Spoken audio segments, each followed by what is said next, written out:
Hi guys, welcome sa vlog. So for today's video guys, nandito tayo sa Pasyuhan, Bunaguit, Esperanza, Agusan del Sur. So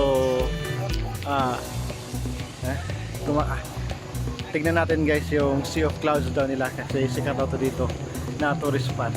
So maraming tao kanina, ngayon kumukunti na lang kasi umiinit na, pero kanina madaling araw madaming tao dito.